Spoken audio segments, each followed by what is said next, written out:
We're getting back into it. I'm not quite ready though. We are recording though, which is okay. Which is important. Well, then that's good to know because I was about to bring something up and I'm not going to bring it up.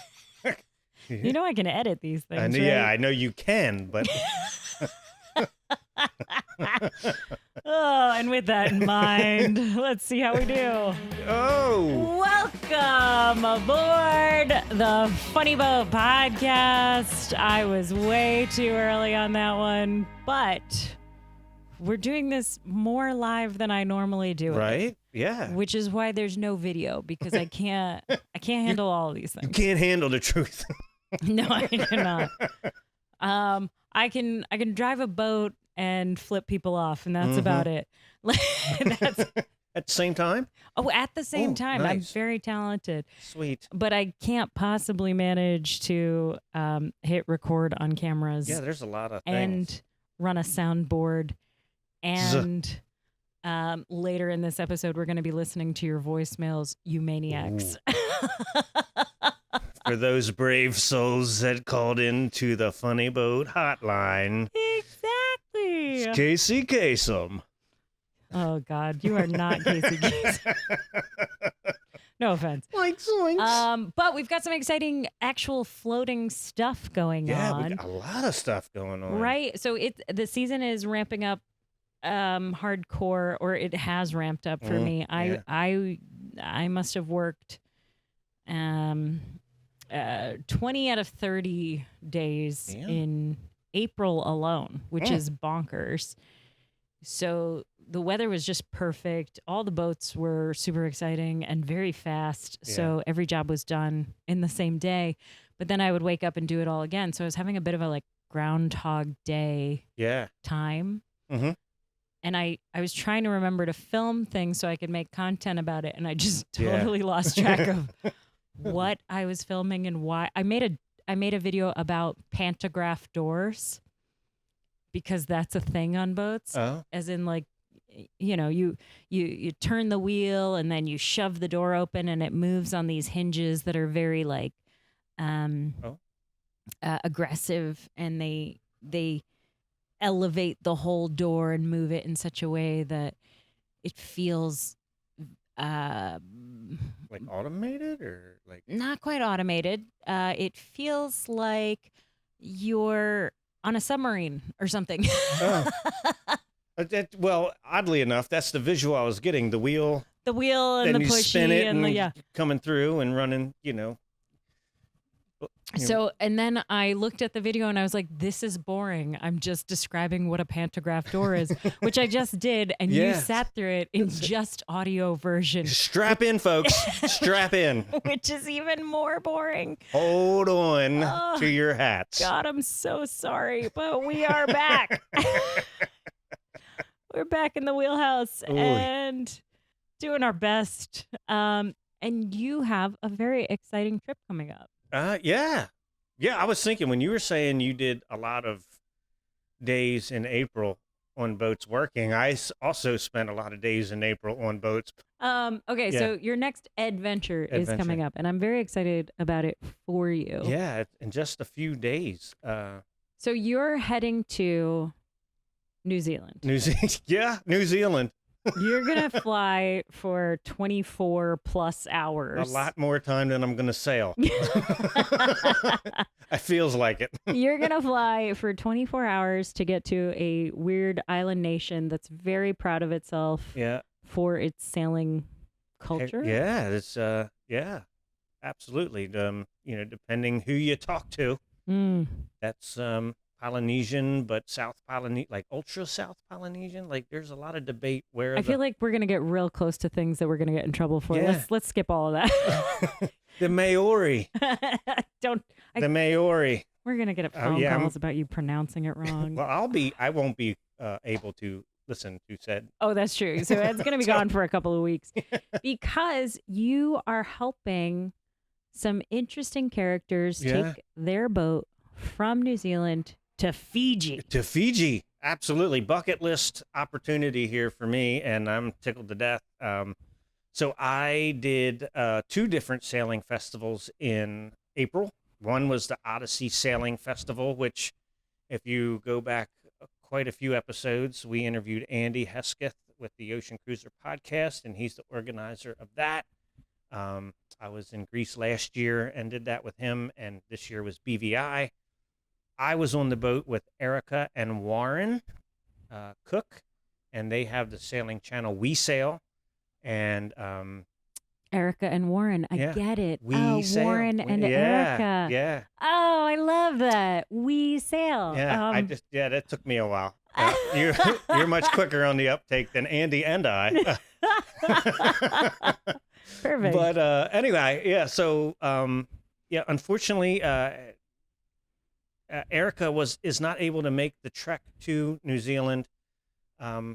They're based out of the Colorado area, and so Warren called me up and was like, "Bro, I need an extra hand. I need open water experience. Are you able to do it?" And I was like, "Yeah." Oh, dang. Yeah, let me check some things off. But so I fly out on just a couple days, and aren't you worried people will die without the ability to buy boats from you? Well, the lucky ones already have. The rest you're just gonna let perish. I see how it is. I mean, but if I'm gonna go down, what a way to go. No, I'm not worried about you. I'm a broker of the people.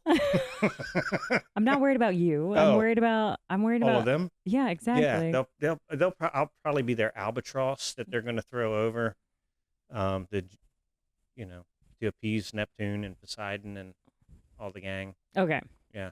Now, anybody else prepping a trip like this, they tend to call me and ask me questions like, what do I pack? Mm-hmm. What do I need to prep for? Mm-hmm. Where does the weather come from so that I can plan for it? Yeah. And good questions. What spares do I need to have on board? These are like smart questions. Sure. You haven't asked me any of those. I have not asked any of those. Well, I'm taking said spares with me.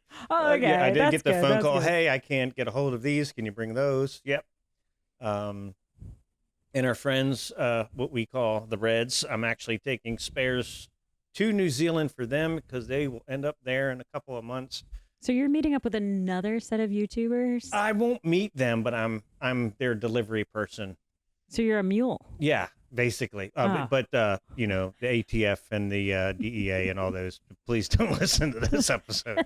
That's not the mule she speaks of. These are not the droids you're looking for. Thanks. Oh, Lord. Okay. Okay, so you're bringing spares for this trip. Yep. And I assume you're packing some serious foul weather gear. Yeah, so it's winter there. Yeah. And we're going to end up in Fiji. So we're literally starting out in winter valleys, and we'll end up in board shorts and a tank top, hopefully. Hopefully. Unless Fiji really lets me down. And Fiji, if you're listening, don't let me down. All right. We need to talk about Fiji some more because there's also the issue that I know from other cruisers. And the thing that I always tell them is, hey, if you're going to be making that kind of transit, you have to be aware that the Fijian government is going to take their sweet time letting you actually enter the country. And that was one of the stipulations of this trip was like, hey, we can't tell you when we're leaving and we can't tell you when you're getting home. So as my last Funny Boat podcast, potentially. We're figuring 3 weeks. That gives us time for a weather window to leave. The week plus transit should be like 8 days. And then, depending when we get into Fiji and how island time works, when they actually clear us in and then we get a flight out. So mid-June. I should be back mid-June-ish. I like that. That's fair. That's a reasonable time frame. So I guess it's got to be really hard for somebody like We Sail to find folks that are available for something like this. Yeah. I know that there's things out there on the internet for people to find crew. There's crew finder websites. Crew Finder, the Sea People app is a fantastic forum for people that are looking for help to help get their boat I like point A to that. point B. I've seen some listings on Seafinder, not listings, postings. I guess that's the word I'm looking for people asking for crew to make passages, and I like that. I'm into that. I think it speaks to the fact that if you don't have a boat and you want to get some experience out there, you can find it. It's definitely, there's lots of different avenues to get time on boats. You've got to have the right attitude going into it. And what do you think is the right attitude? Well, the worst thing you can do is sail against the schedule. Oh. And especially in a small sailboat. My merchant experience was a whole nother. It's the complete opposite of that. We are totally sailing to a schedule. You better get there on time, or people are losing millions of dollars. Longshoremen are charging us extra, and you're worth about $100K at best. Yes. But on smaller boats like that, especially a passage of this length, which is 12 to 1,300 miles, you don't sail against the schedule. So Warren was very clear in my acceptance of said mission. He's like, man, we might sit here for a while. You need to know that I can't guarantee you when you're getting home. So if you're okay with that, then welcome aboard. And that's been a big thing for me, personally, is just trying to get into that sailing mentality of, the weather dictates what's right. And you got to say yes when you need to say yes. Well, here's what I'm picturing is anytime I do a passage on sailboats, you're 100% right. You're just going to be a victim of time. And once you get on board and those first 2 days go by day 3, you start talking slower. Yeah. You start counting time based on meals, not based on actual minutes and hours. Right. Sunrise, sunset. Eventually, how many it goes sunsets to are in my phone? Okay, that's 4 days in. Okay, awesome. But it really is the part where I once recorded a video of myself on a sailing trip, and I realized how much slower I was talking, and it freaked me out when I saw it later. And I've never posted it; it just scared me too much. Because generally I speak very fast. I'm very, let's go. Why aren't we doing this? Let's go. But on this sailing passage, which was it was only a 4-day passage. But by day 3, I was talking you were just getting into the groove too. Slow. Yeah. I tell you, I'm happiest when I'm at sea, and it sounds very hokey, but really am. It's just something about it. Knowing that you're kind of just a small little speck and you're at the will of a lot of different things, So for me, it's that you literally cannot have an impact on anything other than what you're currently doing. Yeah. And that doesn't happen in almost any other aspect of modern life, partly because we've got cell phones. And yes, I am going to be that crotchety old salt who says, these social medias and phones are killing us, and rah. But I love them because it brings you to me. Hi, how are you? Hey. Love you. Mwah, smooches. I feel like we're that skit on SNL. Hi, welcome. Hey, how you doing? Sherry O'Terry and Will Ferrell. Hi, love you. Hot mic. So now but you can't. You literally can't. And it's one of those things where now you kind of meet the real person. Yeah. Because if all they can do is worry about this one thing, which is manning and operating a boat and maybe making you a snack here and there, now you get to meet who they really are when they are 100% task focused and relaxed. Yeah. And hopefully relaxed. Well, yes, because boating should be boring. Boat delivery should be boring. If everything's going perfect, it should be the most boring thing you're doing. It should be super boring. If it's exciting, shit's getting real. Well, okay. This brings me to the exciting things that could possibly happen. Right. So, weather is the only thing you've got to worry about. Do you South have Pacific, a weather routing service? Do you know, or are you trusting? I honestly have no idea what Warren has set up. This is not a new passage for them. They've got lots of open water experience. Weather is something that we discussed while we were on the trip in the BVI, just in general. And I took several years of weather when I was in college doing what I did and being at, all over the Pacific anyway. So, yeah, a lot of, and for the amount that we're doing, you can be fairly consistent within a 10-day span, and should be under that. So I'm not terribly concerned about the weather, but I definitely am respecting the weather that I'm expecting. That makes It does. sense. If I was setting off from New Zealand this time of year, yeah, you can have some decent consistency. Yeah, you have with a the weather window. reports. Yeah. If you trust your window, you can absolutely get the job done.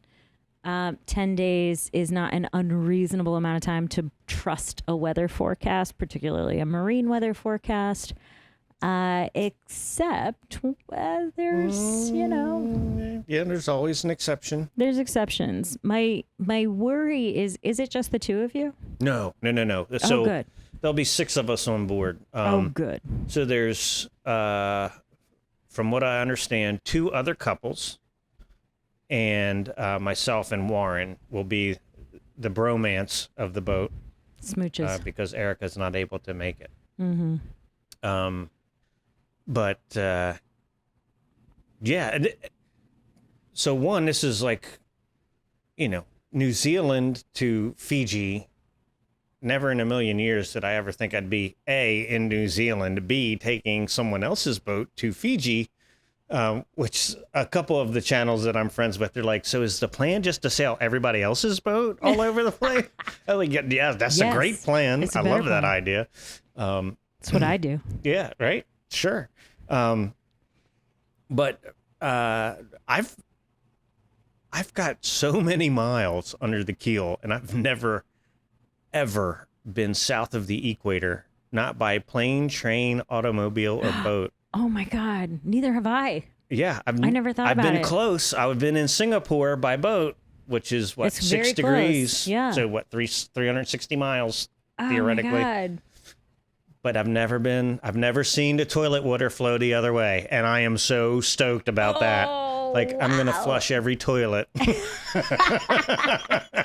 I didn't even think about that. Coriolis That's in action. So cool. Yeah. Oh, yeah. I wonder if that'll mess with your... I wonder if that messes with your ability to predict the weather, because Coriolis is going to impact cycloning, Yeah, right? so Is that what it's called? one of my favorite weather laws is Buys-Ballott's law, which, you stick out your left hand, you look behind your left hand, that's the center of the front, and it's going to go this way, and So that's totally like... That's out the window. Yes, I'm going to be like, is it my right hand, or do I look forward of my left hand and then it goes the other way? Like, I have no idea what law I shall... Murphy, I think, is the law. Are you going to get the tattoo? Oh, when I hit Fiji, my plan is, and folks, I am a blank canvas. Oh my goodness. I have tons of boards on Pinterest. I don't think anybody wanted to know this. But Fiji, if I can find a guy dumb enough to tappy tap some ink into me. No way. You're going to do a tappy tap tattoo? I would love to go old school tappy tap Fiji. Yes. All right. I'm not sure who's listening to this, but sailors and tattoos are a big deal. And tattoos supposedly originated from these South Pacific islands where they literally use a little hammer and a very spiky tool to push the ink and dye into your skin. And the word tattoo, I think I just read it, was like, it means to tap. To tap in. Oh my God. Yeah. All right, that's very cool. And I'm so jealous because you're not normally this cool. So I'm the antithesis of cool. Ed, stop being cooler than I am. This isn't fair. I don't know how I can't help it. How am I gonna maintain my cred if you're cooler than I am? This isn't okay. I object. It's perfectly fine. I love it. Now, I really like the idea of this trip because it's not so much open water that if you're in trouble, there's a lot of vessel traffic in that area. Yep. There's a lot of tiny little atolls and funny little places you can stop along the way. In fact, I think the longest stretch that you go without that would really freak me out is maybe, I think you're like 400 miles. Yeah, probably. That sounds so. Right. Yeah. So the rest of it, though, has some of the most interesting boating land that I can think of, and one of them in particular is we were talking about this earlier. Oh yeah, Minerva's Reef. Minerva's Reef. Yeah, this is weird. That's magical. I'm sorry. I know you were poo-pooing it because it's really not worth stopping at because you can't see anything. You can't see a damn thing. Like so Minerva's Reef is 3/4 of the way ish between Auckland and Fiji, and it's a volcanic rim, basically just under the surface of the ocean. But when you think of an atoll, well, an atoll by definition is above the waterline. This is a reef below the waterline that is an atoll. Like there's one entrance in and you can anchor in it. But when you look out, it looks like, some videos I saw online. It's like 4 or 5 boats anchored in the middle of like the complete ocean. Like there's not a wave crashing. You're just like, hey, we're just anchored out here. Like it's a mind thing for me. Like that's not. It's a brain hurt. Yeah, I agree. I mean, more so than going from sailing into Chesapeake than going to New England when you're like, oh yeah, we can get within 12 feet of that rock and we're totally fine. Yeah, and Chesapeake is like 300 yards of 1 foot water, but it's nice and soft and won't really hurt. It'll hurt a little. It'll hurt your pride more than anything. The emotions of it. But yeah, this reef, I'm like, so that was we may, if we have the right window of leaving and the right time and speed, we may stop at Minerva's Reef if everybody decides that's the thing we want to do. I mean, yeah, it checks a box, but I'd rather spend time with the Tappy Tap guy in Fiji and play some ukulele there and do that whole thing. But the other thing about sailing with the crew is the crew dictates what's going on, and I'm for the journey. And you're one of 6. I'm one of 6, so my portion is very small. Okay, who do you know? Who I can know you Warren. influence? And I know Warren. Okay. Yeah, Warren's my spirit animal. Oh, okay. Yeah. War dog. As I called him on the BVI trip. I don't think we've even talked about the BVI trip yet. Yeah, did we? No, we totally haven't. By the way, yeah, because we were ships in the night. Yeah. Stickers on the post. That's a much more accurate description.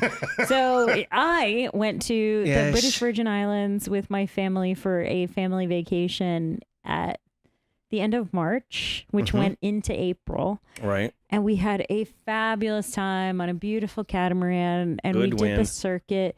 We had too much wind the whole time. Yeah, we did way too much wind. It was awesome. sort of surprising. It was like getting the Christmas winds in, global warming. Shut up. How dare you? We were getting the Christmas winds in Easter, which was like the worst Easter money present ever. I was really not a fan. Yeah, we had like steady 23 to 27. Okay, so you had it too. Yeah. Dang. All right, I don't feel bad. I was having a lovely family vacation with my little niece, and it was very pleasant and polite. And we had our friends on another boat who had their, children ages 5 to 10. Oh, nice. So it was very Sesame Street is the word I'm going to use. Yeah. We had that same mentality. It's not so different in that regard. Okay. Yeah, so you came, though, on a trip that was advertised through the Odyssey Sailing Adventure Excursion Festival. Festival. Oh, yeah. The Odyssey Sailing Festival. So this is run by the most wild British man with a boat. Yeah. I love him. Andy is a phenomenon, and I really did adore having him on the podcast when we did. He's so who I want as a camp counselor. Yeah. For adults. Right. Oh, he's a horrible camp counselor for adults. If you're looking to be an adult. Sure. Yeah. That's why I said camp counselor. Yeah. But you will have a good time, guaranteed. And oh my God, did we have a good time? So, shooey. Oh my gosh. So, I ended up getting there a couple days early. Okay.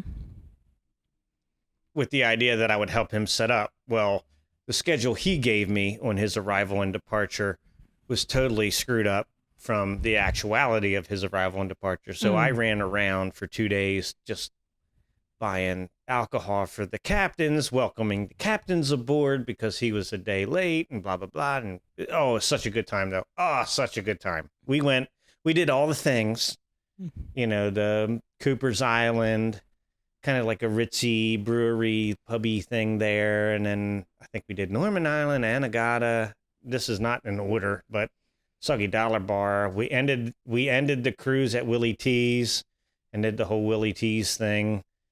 So he's naming beautiful places in the British Virgin Islands that are very normal stops if you're going to do a charter. No. Yeah.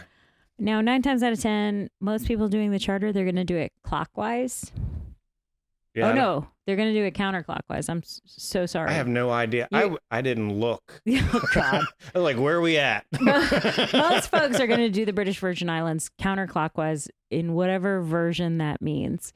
And you are going to hit the... and the reason for that is because you want to spend as little time going upwind as you possibly can. So the longest downwind stretch you can avoid or you can achieve and not go upwind by going counterclockwise. Yeah. Counterclockwise gets it done really well. All right, that makes sense. Oh, thank you. I didn't realize why we were doing what we did. You are welcome. That being said, I'll tell you right now that we tried to plan like a kids pirate adventure. Oh, I like it already. And my very best friend in the world. Me? I wasn't there. Yeah. I mean, I was, but not there. Mm-hmm. Okay, so the officiant at my wedding was running the other boat, and he had this whole setup with a treasure chest and everything. And we get to Jost Van Dyke, and there's a beautiful little island near there. And he's leaving clues at the bubbly pool for the kids to find. We did that. And all that good stuff. And the kids have to go dig up a treasure chest. Little did we know, though, that my husband was supposed to go bury the treasure chest. Oh. This means my husband has to take a dinghy like 2 nautical miles in 20 knot winds. He is who I would pick, though. He is who I would pick too. Well, like, who can get this done? Oh, yeah. Bear got it. So I'm watching him launch off of these waves and come crashing down, and then I lose sight of him for a while. I've literally got the binoculars out. I made him take my Do you have your like Garmin? I had a personal emergency beacon, and I made him take it with him. And I was so afraid for him, and then sure enough, he makes it onto the island and he buries the treasure. And then later that morning, after everyone's had pancakes and nice leftover birthday cake or whatever it was that we did, and my husband is like sleeping in a scupper, it's time to go and try to pick up a mooring in front of this desert island and let the kids go figure out where this hidden treasure is. Right. And all the kids pile into the dinghy and they start heading towards shore, and they take one wave over the bow. Sometimes that's all it takes. And now the kids are screaming. But then they take another wave over the bow, and more of the kids are screaming. But one of the kids stands up and says, "This is how treasure hunting is." Yeah. And they all make it to shore, and sure enough, they dig up the treasure. Right. And my friend has packed this really cute little treasure chest with little, chocolate doubloons and whatnot. Yeah. Oh, it's just adorable. Nice. And not at all the booze-filled fest that I imagine you were on. Yeah, our booty was a little bit different on said trip. We hit every iconic BVI charter bar you can possibly think of. We were in Joost Van Dyke and went to Foxy's Taboo Bar, which is the small one. Mm-hmm. Just before the bubbly pool. Yeah, which you're very lucky, by the way. I'm listening. Because I ran out of my stickers. Oh, did you spot my stickers at the bubbly pool? I spotted your sticker at Foxy's Taboo Bar, and I was like, and I didn't. All I had was the funny boat sticker. So I saw at least 3 of your stickers. Oh, I was stickering the hell out of anything that didn't move. Okay. I saw 3 of your stickers while we were circling. I saw a handful of my own stickers that had been placed years before. Oh. That was my first time to the BVI. What? How's that possible? I don't know, but it was. Oh, because it wasn't commercial. It wasn't commercial, yeah. No, and a whole lot of container stop. ships and super tankers from Valdez rolling through the BVI. That's fair. So that's like I want to go 8th BVI trip, maybe 9th. Oh, yeah. I've been there quite a few times. And it's always fabulous. It's such great cruising grounds. It's the easiest cruising grounds in the world. It seemed pretty. It's 2 hours it's to set every up for place. everything. I mean, yeah. And once you get there, there's a bar, there is a restaurant, there is great mooring. Everybody's holdings. great. Everybody was great. Everybody, especially Deborah at Peg Legs Bar at 90K Marina. Deborah, if you're listening, which you're not. Which she's definitely not. But my goodness, Deborah, we had a good time. I'm so glad you enjoyed Deborah. The best bartender. Really? Oh my gosh. Well, I mean, the not one that really. You could remember? She was yelling at me the whole time, but I ordered number 1 a Corona. No, you want a Carib. No, I want a Corona. You're getting a Carib. Okay, great. Can I get a lime with that? No. 2 reasons why. Why can I not get a lime with my Carib? Because I'm pretty sure this is the BVI version of a Corona, and I was not wrong. Number 1, you cannot get a lime because Carib is so good you don't need a lime. There you go. And number 2, we don't have any limes. I love Deborah. which is why every time I saw Deborah, she got a shot of whatever she wanted. Love Deborah. Oh my God.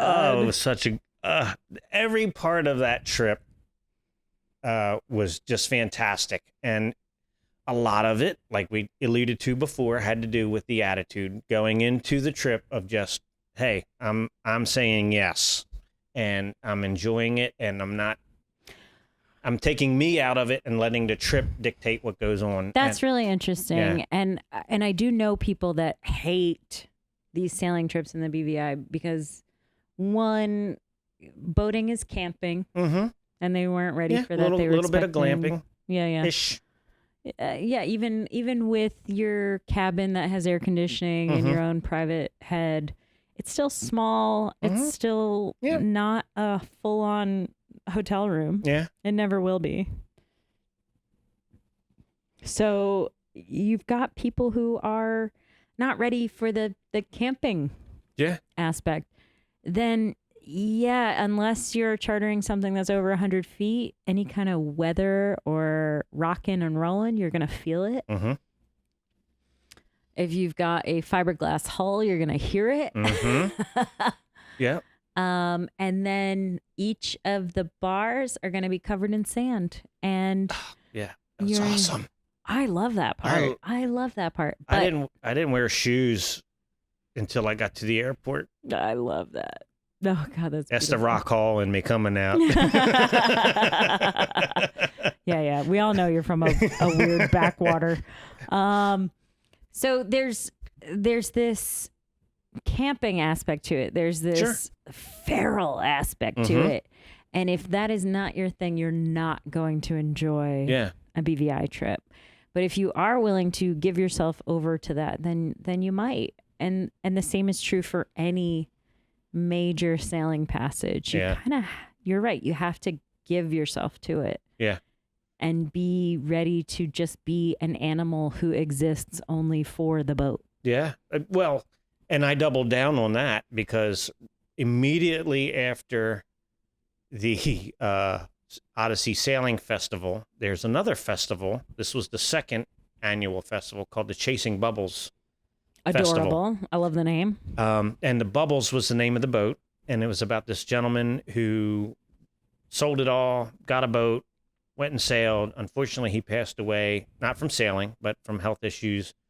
And this foundation was started in his honor to make sailing achievable to those that may not normally have it in their periphery. So this was a bunch of cruisers that got together and kind of celebrated the fact that this guy did that thing. And Erica was I guess you would call her the Commodore, or the celebrity Commodore of the whole flotilla. Andy went with me. So it was me. I'm going to call her the Czar. Yeah, Czar. Oh, sailing Czar.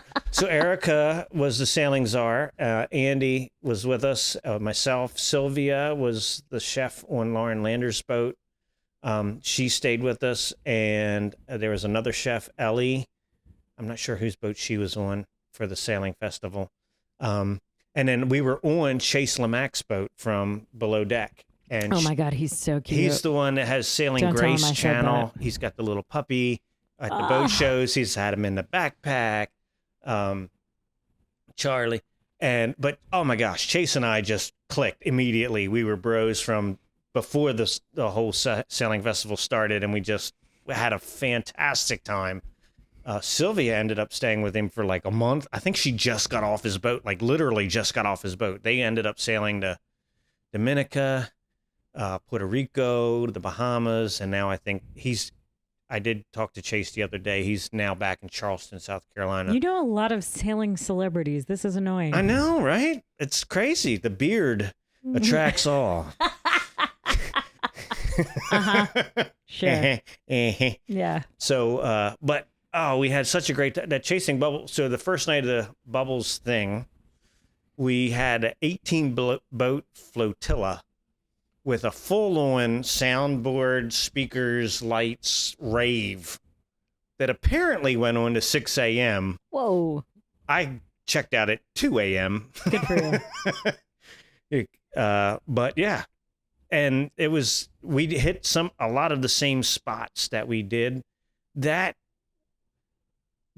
festival was as impactful as the first one because I had zero expectations for my last 5 days in the BVI. Oh, interesting. None. I just knew that Andy and I were going to hang out.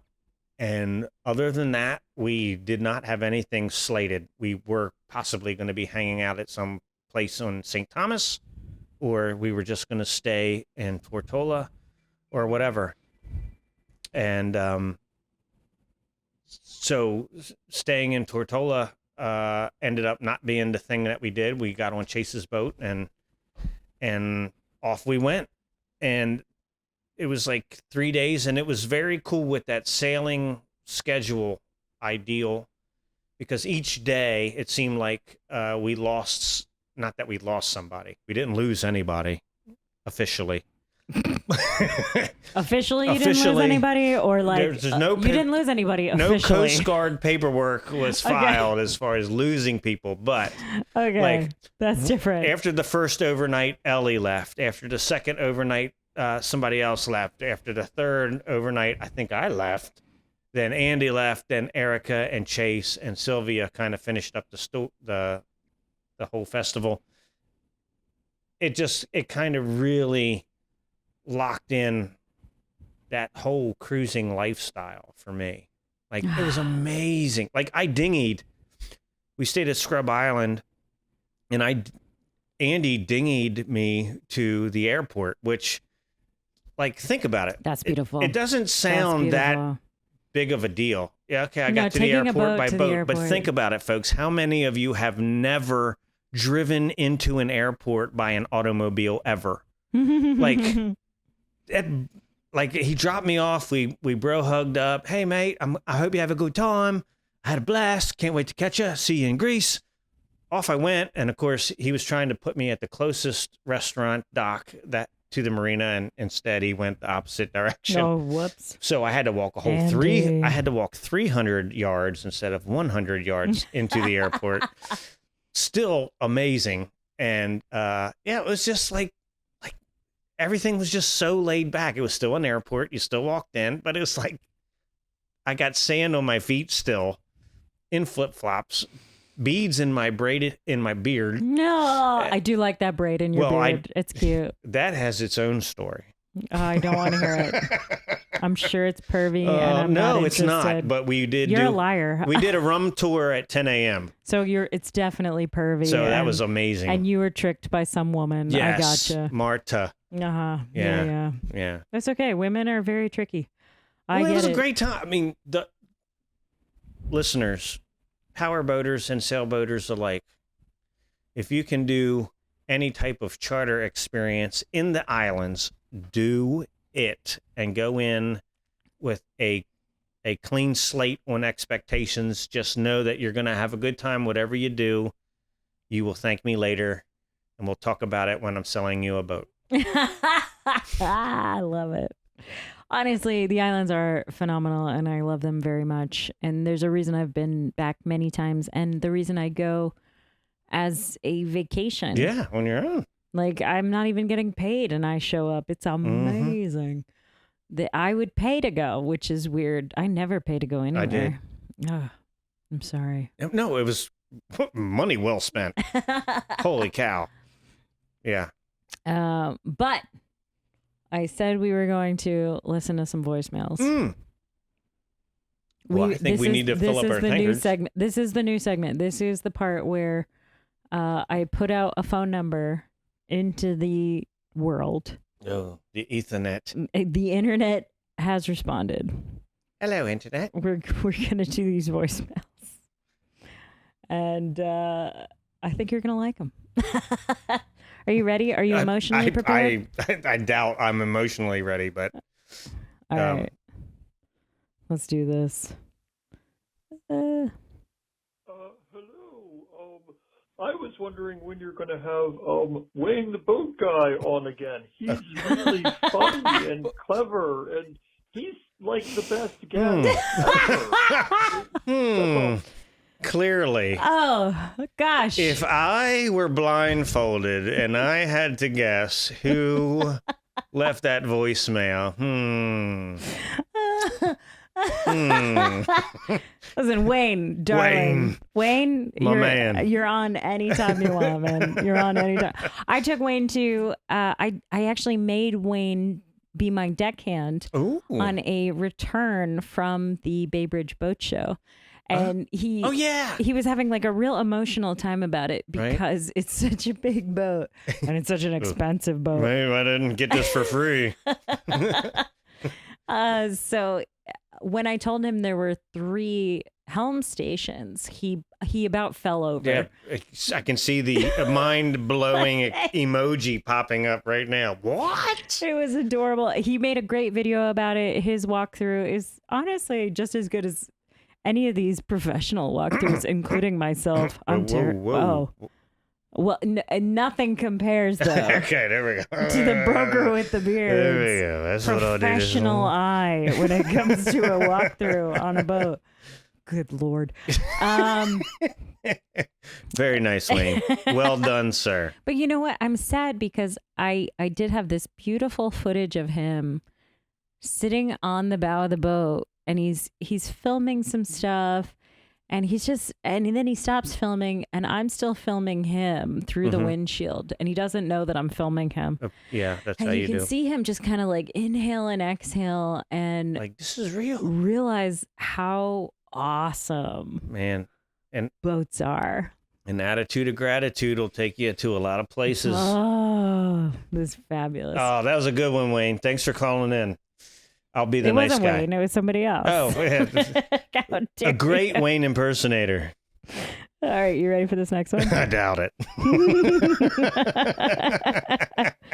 All right, here we go. Hi, me and all my friends really love Wayne the Boat Guy. Who do you think it is? Who do you think his friends are? I don't know. I'm gonna play. Oh my! Have him on, and Ed should buy him like a really nice boat that he can have. Yeah, that's it. Yeah, we're gonna... Can I retract any statements I made earlier? I think I should. Oh gosh, I wonder who that was. I don't know. Must be a big fan of Wayne. Man, I wish I knew. How can I ever thank him properly? By the way, if you want to call in to the Funny Bone Podcast, yeah, we'll play it. We don't care. The phone number is somewhere. Hold on. Yeah, I was going to say, right? Hold on, let me tell you who it actually just so you know, this is probably what's going to happen. This is what's going to happen. We're going to...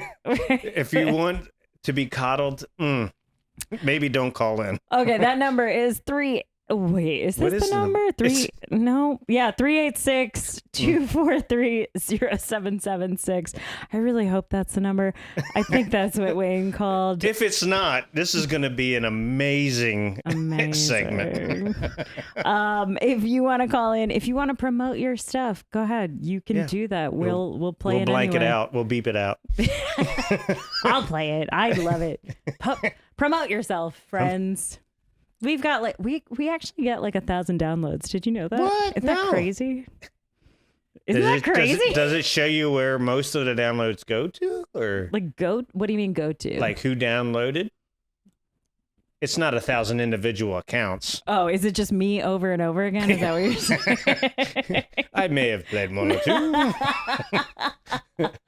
We got 3 subscribers. Wayne. Clearly. Wait a minute, 4. We got. I'm adding it up. We might have like 10 real non-bot I think we've got 10. subscribers. We've got at least 10. Yeah. I mean, I've got 10. Alan. I don't know how many you have. Alan. Yeah, why hasn't Alan called? Alan, Beth. I'm a little disappointed. Did Beth call in? I don't think I've heard from Beth. Beth, what the heck, Beth? Come on. And John. And Eric. And I don't know these Amanda. No, I'm just saying names because I it's Romper Room and Georgie and Billy. I'm just hoping that whoever's listening thinks I'm talking to them, and then Joe and they Jeff. feel Those obligated. are my two favorites. Joe and Jeff. There you Joe go. Mama, Jeff Father. Oh my God. I really am astonished that we managed to do this at all ever. But I'm also proud of us. So, Yeah, well, there you go. I know. Do we have more? No, this has been. Oh, that was okay. That's all I'm going to play for right now. All right. The rest is This on was hold. the introduction to us doing voicemails. Oh, voicemails. Come on, people. Yeah, leave us voicemails, folks. We love it. Yeah, I'm we very into really, it. really do. I'll take boat advice as well if you need advice. I will not. Don't tell me how to sell a boat. Well, you can't trust his. You can't trust anything this man says. Yeah. But you really can trust me.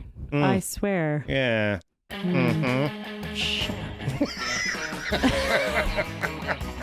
This has been the Funny Boat Podcast.